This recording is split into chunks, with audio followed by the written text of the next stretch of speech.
इसके पहले वाले वीडियो में मैंने आपको केस सेकंड की थर्ड सिचुएशन को एक इलस्ट्रेशन से एक्सप्लेन करा था।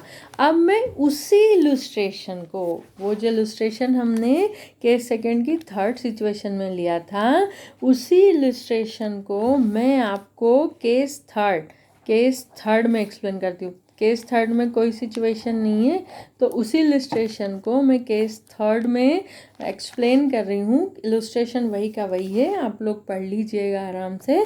बस उसमें मैं एक लास्ट लाइन ऐड करूँगी। क्या ऐड करूँगी? क्या है कि ये लिखा है profit and loss appropriation account to distribute the profit, prepare profit and loss. मैं बस एक लाइन ऐड कर रही हूँ, interest on capital is charged.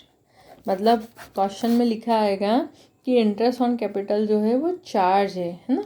Interest on capital charge है, interest on capital is charge, है ना। हम क्वेश्चन में क्लियर आएगा कि इंटरेस्ट ऑन कैपिटल जो है वो चार्ज है।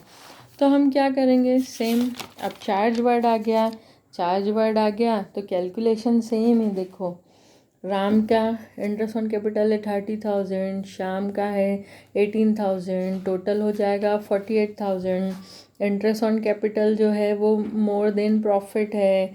अब यहाँ पर हमें इस कंडीशन में, जबकि क्वेश्चन में क्लियर लिखा आएगा कि इंटरेस्ट ऑन कैपिटल चार्ज है ना, या तो लिखा आएगा assuming that interest on capital is a charge, है ना, लास्ट लाइन में कि P&L अप्रोप्रिएशन अकाउंट बनाओ यदि ये जो है चार्ज है।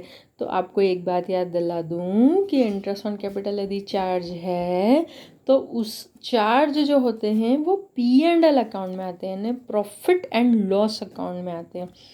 तो इस केस में हमें पहले प्रॉफिट एंड लॉस अकाउंट बनाना पड़ेगा। ध्यान से देखो, इस केस में हमें पहले प्रॉफिट एंड लॉस अकाउंट बनाना पड़ेगा, है ना। कंडीशन क्या है हमारे पास? प्रॉफिट हमने प्रॉफिट है 40,000। अब ये प्रॉफिट एंड लॉस अकाउंट पूरा नहीं है जो आप लोग 11th में बनाते थे, क्योंकि हमारे पास इतनी इन्फॉर्मेशन भी नहीं है कि हम पूरा बनाएं। हमारे पास तो जो प्रॉफिट है 40,000 वो बिफोर इंटरेस्ट ऑन कैपिटल है ना। तो हम क्या करेंगे, इस प्रॉफिट को लिख देंगे 40,000 बिफोर इंटरेस्ट ऑन कैपिटल, और इंटरेस्ट ऑन कैपिटल राम और श्याम को एग्रीड रेट पर पूरा दे देंगे, क्योंकि ये चार्ज है। बार बार इसलिए बोल रही हूँ, आपको याद हो जाए, क्योंकि ये चार्ज है तो अप्रोप्रिएशन नहीं है, इसलिए P&L अप्रोप्रिएशन अकाउंट में नहीं जाएगा, प्रॉफिट एंड लॉस अकाउंट में ही ये डेबिट हो जाएगा। इंटरेस्ट ऑन कैपिटल क्यों डेबिट हो जाएगा? क्योंकि ये चार्ज है मतलब अप्रोप्रिएशन नहीं है। अप्रोप्रिएशन होता तो हम P&L अप्रोप्रिएशन अकाउंट में ले जाते, अप्रोप्रिएशन है ही नहीं। जो चार्ज है वो अप्रोप्रिएशन हो ही नहीं सकता, जो अप्रोप्रिएशन है वो चार्ज नहीं है। मतलब इंटरेस्ट ऑन कैपिटल देना चार्ज है, चाहे प्रॉफिट हो या लॉस हो। अब यहाँ देखो कैसे पता चल रहा है, 48,000 पूरा दे रहे हैं राम का, ये मैंने आपको अभी बताया था इसके पहले कैलकुलेट करके। तो राम के 30,000 18,000। अब देखो इन्हें 48,000 डेबिट में है, 40,000 के प्रॉफिट में से, मतलब 8,000 का जो लॉस हो गया है, वो लॉस कहाँ ट्रांसफ़र होगा? वो लॉस ट्रांसफ़र होगा profit and loss appropriation account में। अब इस लॉस को बियर करेंगे, है ना, लॉस शेयर करेंगे, और ये लॉस आप profit and loss sharing ratio इनके क्वेश्चन में जो है 3:1 उसमें डिस्ट्रीब्यूट करेंगे। देखो इसके जस्ट बाद बना profit and loss appropriation account, है ना। यहाँ से यहाँ पर क्रेडिट में है 8,000 की अमाउंट, तो आप लोगों को पता है यहाँ पर लिखा है कि ये जो नेट लॉस है ट्रांसफ़र हो रहा है profit and loss appropriation account में, तो यहाँ पर क्रेडिट में है तो यहाँ डेबिट में आ जाएगा। यह प्रॉफिट एंड लॉस अकाउंट से आ रहा है, क्रेडिट से डेबिट में आएगा to profit and loss account, और ये क्या है आपका नेट लॉस है। कितना आया? 8,000। और ये लॉस पार्टनर्स जो हैं बियर करेंगे, किस रेशो में बियर करेंगे?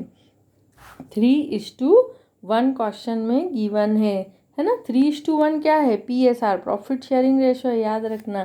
तो इसका आ जाएगा आपका 6,000 और इसका आ जाएगा 2,000। मतलब चार्ज है, चार्ज है इसलिए हमें देना ही है, और चार्ज है इसलिए हम इस इंटरेस्ट ऑन कैपिटल को P&L एप्रोप्रिएशन अकाउंट में नहीं दे रहे हैं, प्रॉफिट एंड लॉस अकाउंट में डेबिट कर रहे हैं इंटरेस्ट ऑन कैपिटल, और ये इंटरेस्ट ऑन कैपिटल डेबिट करने के बाद जो भी प्रॉफिट है वो माइनस करने के बाद 8,000 का जो लॉस है वो यहाँ पर ट्रांसफ़र करने के बाद अब ये पार्टनर्स बियर करेंगे, ये पार्टनर्स के कैपिटल अकाउंट में डेबिट होगा, मतलब पार्टनर्स की कैपिटल में से ये लॉस डिडक्ट हो जाएगा 6,000 2,000। याद रखना ये प्रॉफिट शेयरिंग रेशो जो है 3:1 में डिस्ट्रीब्यूट हुआ है ना।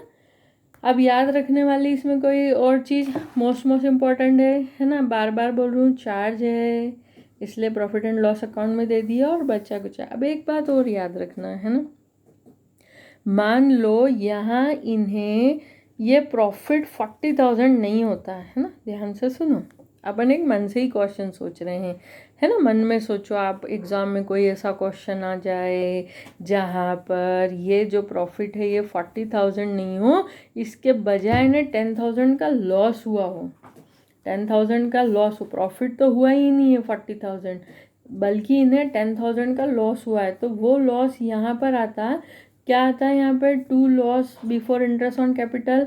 अब यहाँ पर लॉस आ जाता है 10,000 का है ना, सोचो मन में सोचो, यहाँ आ जाता लॉस, और फिर भी हम उन्हें इंटरेस्ट ऑन कैपिटल देते, टू इंटरेस्ट ऑन कैपिटल जो भी है वो देते, तो ये 10,000 प्लस 48,000 58,000 जो है पार्टनर्स के अप्रोप्रिएशन अकाउंट में जाकर partners as a loss bear करते, उसे उनकी कैपिटल में से डेबिट होता और यहाँ पर क्रेडिट होता है ना। ऐसा मानो, सोचो मन से मान लो एग्ज़ाम में कोई ऐसा क्वेश्चन आया, मैंने तुम्हें लॉस का क्वेश्चन नहीं बना के सिखाया, मैंने तो तुम्हें प्रॉफिट का सिखाया, प्रॉफिट का कितना आ रहा है 40,000, मन में सोचा कि नहीं यदि एग्ज़ाम में यहाँ पर प्रॉफिट नहीं हो, एग्ज़ाम में लॉस आ जाए तो बस यहाँ पर लिखना लॉस, और चूँकि ये चार्ज है तो प्रॉफिट एंड लॉस अकाउंट में ये 10,000 का लॉस भी लिख दिया, फिर इंटरेस्ट ऑन कैपिटल भी लिख दिया। अब जो टोटल लॉस है वो partners profit and loss appropriation account में जाकर और फिर वहाँ से ये पार्टनर्स जो हैं ये डिस्ट्रीब्यूट कर लेंगे, बियर कर लेंगे। कई बार क्या होता है इसी अकाउंट में भी पार्टनर्स कैपिटल अकाउंट में ट्रांसफ़र हो जाता है, तो वो अलग अलग सब चलता है, कोई से partners appropriation profit and loss appropriation account में बेटर मानता है ना, कि ट्रांसफ़र कर लो और फिर इस लॉस को बियर कर लो। समझ में आया ना, यदि लॉस होता तो क्या करते, इसके लिए मैं कोई इलस्ट्रेशन बना के नहीं दे रही हूँ, मन से एक इलस्ट्रेशन बना के करना कि यदि लॉस होता तो क्या करते, है ना। ठीक है, देख लीजिए।